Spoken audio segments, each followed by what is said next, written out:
জাতিসংঘের ১৯৩টি দেশের মধ্যে ১৫৭টি দেশই ফিলিস্তিনকে স্বাধীন রাষ্ট্র হিসেবে স্বীকৃতি দিয়েছে। তবুও বাস্তবে ফিলিস্তিন এখনও ইসরায়েলি দখল ও নিয়ন্ত্রণের অধীনে। প্রশ্ন উঠছে, যুক্তরাজ্য, ফ্রান্স, অস্ট্রেলিয়া ও কানাডার মতো প্রভাবশালী রাষ্ট্রসহ এত আন্তর্জাতিক স্বীকৃতির পরেও কেন এখনও পূর্ণাঙ্গ রাষ্ট্র হয়ে উঠতে পারছে না ফিলিস্তিন?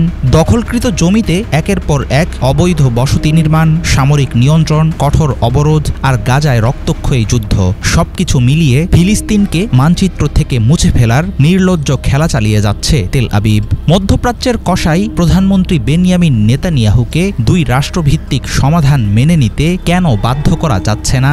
ইসরায়েল কি কখনো ছাড়বে দখলকৃত ভূখণ্ড? ১৯৬৭ সালের যুদ্ধের পর বিভিন্ন ধাপ পেরিয়ে এখন ইসরায়েলের বেআইনি দখলে আছে পশ্চিম তীর ও পূর্ব জেরুজালেম।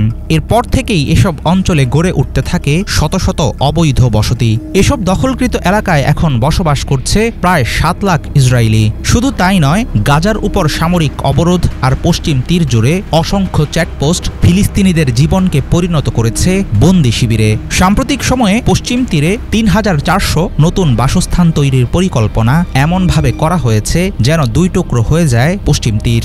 আন্তর্জাতিক আইনে এসব দখল স্পষ্টভাবে নিষিদ্ধ, কিন্তু চলমান বসতি সম্প্রসারণকে রাষ্ট্রীয় নীতিতে রূপ দিয়েছে নেতানিয়াহু এবং তার চরমপন্থী মন্ত্রিপরিষদ। আন্তর্জাতিক আইনে রাষ্ট্র হওয়ার জন্য কয়েকটি শর্ত নির্দিষ্ট করা আছে। ১৯৩৩ সালের মন্টিভিডিও কনভেনশন অনুযায়ী নির্দিষ্ট ভূখণ্ড, স্থায়ী জনসংখ্যা, কার্যকর সরকার এবং আন্তর্জাতিক কূটনৈতিক সম্পর্ক বজায় রাখার ক্ষমতা থাকলেই একটি ভূখণ্ডকে রাষ্ট্র হিসেবে ধরা যায়। এসব শর্ত অনেক আগেই পূরণ করেছে ফিলিস্তিন। লক্ষ লক্ষ মানুষ প্রজন্মের পর প্রজন্ম ধরে পশ্চিম তীর, গাজা ও পূর্ব জেরুজালেমে বসবাস করছে। ফিলিস্তিনি কর্তৃপক্ষ আন্তর্জাতিক কূটনৈতিক সম্পর্ক বজায় রাখে, এমনকি জাতিসংঘেও তারা পালন করে সক্রিয় ভূমিকা। কিন্তু ইসরায়েলি দখল ও সামরিক নিয়ন্ত্রণে এখন প্রায় অচল ফিলিস্তিনি কর্তৃপক্ষের ক্ষমতা। ভূমি দখল করেই ক্ষান্ত হয়নি ইসরায়েল, বরং দখলকৃত ভূখণ্ডে গড়ে তুলেছে বিশাল বিশাল শিল্পাঞ্চল। বারকান ইন্ডাস্ট্রিয়াল পার্কের মতো জায়গায় বিভিন্ন আন্তর্জাতিক কোম্পানিকে এনে বসানো হচ্ছে।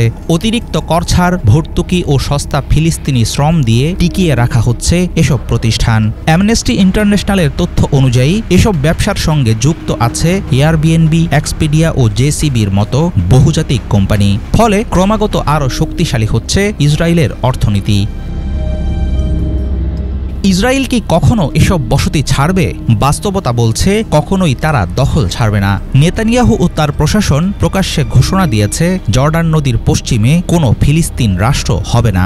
জাতিসংঘের চাপ, আন্তর্জাতিক আইন, ১৫৭টি দেশের কাগজে কলমে দেয়া স্বীকৃতি কিছুই থামাতে পারছে না তেল আবিবের দখলদারি। পুরো বিশ্বের বিরুদ্ধে দাঁড়িয়ে অন্ধভাবে ইসরায়েলকে রক্ষা করে চলেছে যুক্তরাষ্ট্র। মার্কিন এই ছত্রছায়া না ভাঙা পর্যন্ত কখনোই পূরণ হবে না ফিলিস্তিনের স্বাধীন রাষ্ট্র হওয়ার স্বপ্ন। হাফিজুল ইসলাম, বাংলা ভিশন।